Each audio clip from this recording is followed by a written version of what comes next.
பிலிங்கிறது வந்து ஒரு ஆரிய மொழி, இந்தோ ஆரிய மொழி.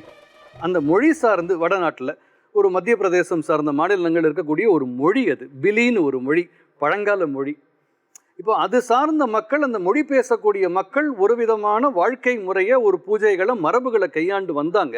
அதுலேருந்து வந்தது தான். சூன்யன்றது வந்து சமஸ்கிருதத்திலேருந்து உருவான வார்த்தை. சூன்யம் அப்படின்னா சூன்யத்துக்குள்ள எதுவுமே இல்லைன்னு அர்த்தம். எதுவுமே இல்லாத ஒன்றுக்குள்ள வந்து ஏதோ ஒன்று இருக்குன்னு நினைக்கிறது என்னன்னா, பொதுவாகவே மனித இயல்பு. மனிதர்கள் எப்போவுமே நம்ம பார்வைக்கு எட்டாத விஷயங்களுக்கு பயப்படுவோம். கண்ணுக்கு ஒரு விஷயம் தெரிஞ்சிருச்சுன்னா அதை பார்த்து நம்ம பயப்பட மாட்டோம். தெரியாத விஷயங்கள் தான் அமானுஷ்யம். நீங்கள் இவ்வளோ நேரம் பேசிகிட்டு இருந்ததுக்கு வந்து இப்போ அவர் சம்மந்தப்பட்ட மனிதர் நினைக்கிறேன். ஏன்னா அவரோட யூடியூப் சேனல் நான் பார்த்துருக்கேன். அவர் இதையெல்லாம் செஞ்சு ப்ரூஃப் அப்படின்னு நிறையா பேத்துக்கு நன்மை செய்ததாகத்தான் அவரோட வீடியோவில் இருக்கு. ஆமாவா சார்? இது மாதிரி விஷயமெல்லாம் பண்ணி நிறைய பேர் உங்ககிட்ட நன்மை அடைஞ்சிருக்கிறதாக தானே உங்களோட வீடியோஸ் இருக்குது. இப்போ இவர் வந்து அது இல்லை அப்படின்றாரு. இப்போ உங்கள் கருத்து என்னவா இருக்கும்? இல்லைன்னா இல்லை தான், இருக்குன்னா இருக்குது. அவ்வளோ